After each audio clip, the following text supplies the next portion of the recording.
First of all, I want to thank each person here for coming out to hear my crazy speech. You guys are brave beyond your peers to entertain thoughts that have been rejected by society under a dire set of segregation. Thank you. I applaud that openness.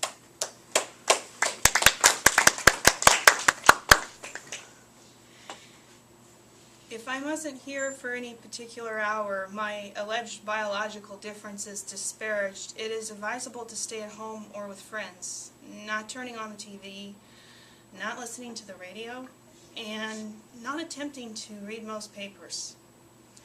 Of course, the reasonable person would like to convince that if something only be ever present enough to be advertised, politicized, sermonized, parodied, dramatized, and officially advised so often, even if the subject matter is that of biosocial determinism, it is not in fact propaganda, for this would be conspiracy. It is only a reflection of the uniformity of common views. For such a treat of speaking freely, I, as the lunatic I am, wish to show you honor for your simple kindness and kind. By dressing up, or trying to dress up, as normal persons do to speak. But I also want to remind you where I come from and what I represent. And so I must make before you a drastic change. You're hearing a whistling. I'm sorry. It's okay. Sorry. I love the dress. I didn't know there was whistling. I'm sorry. That's okay. Anyway, I have to make this drastic change that happens to people. Sometimes you're wearing a suit and tie when this happens. Sometimes you're wearing work clothes. Sometimes you're wearing a little kid's clothes. It doesn't matter. It happens to you anyway.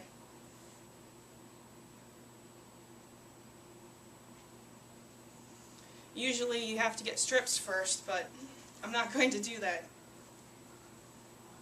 Didn't like that part. I didn't have a choice. And they usually don't fit either.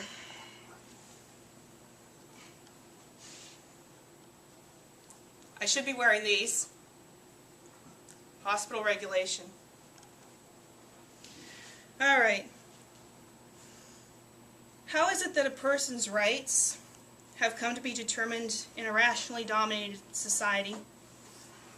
By what cut of pajamas shall tailor his authority to be heard and to exist and to think his own thoughts?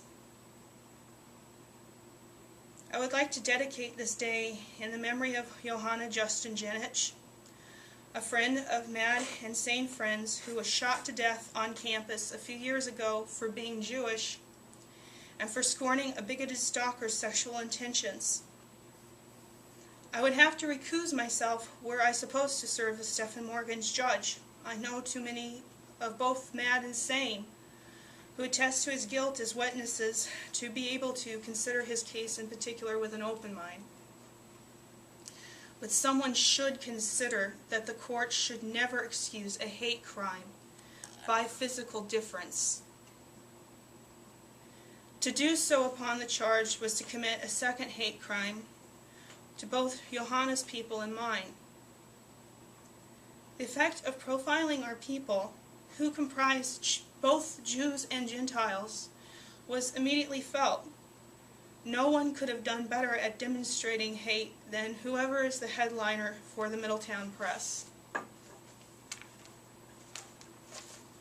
60 years in psych care.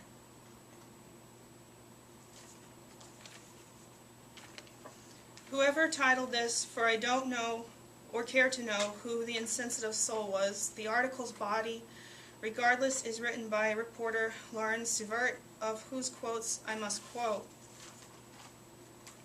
Stephen Morgan, 32, of Marblehead, Massachusetts, was found not guilty by reason of mental disease or defect in December for the 2009 murder of Wesleyan student Johanna Justin Jenich. A 3-judge panel also found him not guilty by insanity, of intimidation due to bigotry or bias, and carrying a pistol without a permit.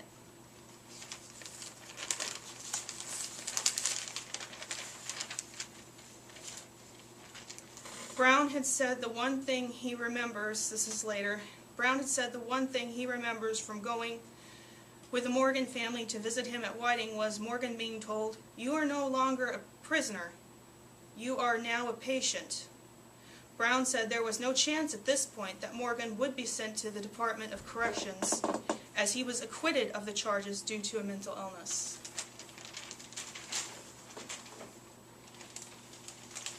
The census sensitivity was read to my cheering mad people and their allies last June at the Psych Out 2011 conference, solicited under the topic of eliminating the insanity defense, which caught my attention as something I dreamed about, some just progressives and true progressiveness finally seen the light of, since I was a crazy 11-year-old suffering progressive prejudice. Neither am I asking and discussing race because the look of me, for some scorned privilege. Not only is there enough of general white privilege to be found, I found it utterly useless to me as a sometimes blue person in the same regard that other minorities find affirmative action for color or religion useless when identified as one of my blue under the skin colors that others have. Temporary legal status in one's community becomes only the rights of convenience, which may be disposed of too discreetly when one calls us abnormal from the human race. We together find, when faced with the truth of prejudice, that it lands ourselves caged together, both those who would otherwise claim old privilege and those who might claim protections of affirmative action were they still considered normal. Having been caged and segregated with all hues, genders, orientations, ages, cultures, faiths, classes, diverse abilities, and whatevers of the blues, I ask instead for true blue equality. Though curtailed even from very useful privileges as a sometimes white, I do nonetheless stand in person for the desegregation of desegregation. Whenever I see that by lucky accident I have been given by the misinformed the temporary status to oppose unasked for inequalities.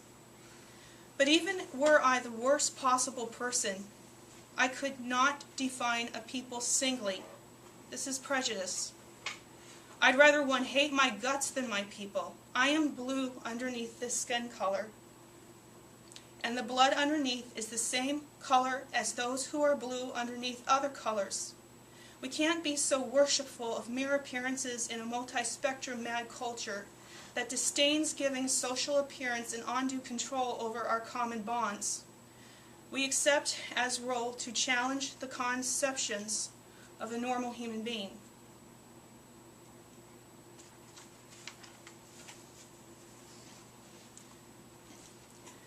The sense of sensitivity, a proposal on mad ethnicity, originally presented at the Psych Out 2011 conference at CUNY Graduate Center of New York City under the topic of eliminating the insanity defense. Written and presented by April Scheller, another mad human rights writer. A word. This is when they asked for it up on the internet, I wanted to put a note for all the people, the wonderful people I'd met there, so this is part of it now. A word for all my new friends at the 2011 Psych Out conference and for those who couldn't make it there. I wanted to send thanks from the deepest bottom of my heart. Your words and actions that June much awed and very much inspired me. I'll ever cherish my memories of us together, united as individuals in our diversity, our cheers, our grief and shouts, our crowded singing of civil rights hymnal and protest upon the startled streets of frantically urban and sometimes insensitive Manhattan I hold so very dear inside of me. Though many of us were total strangers, and the calico sea of one another's faces may fade over time or distance, I can still feel the glow in my heart and the echo within my mind of our voice there together, and know that I am never alone. I do believe that future will be real one day, and our children some tomorrow will arrive to a world more sensitive to their madness and mindful of equality to all. Until then, cherish your thirst for freedom and love of sensitivity, and we'll make it here where we stand. Me.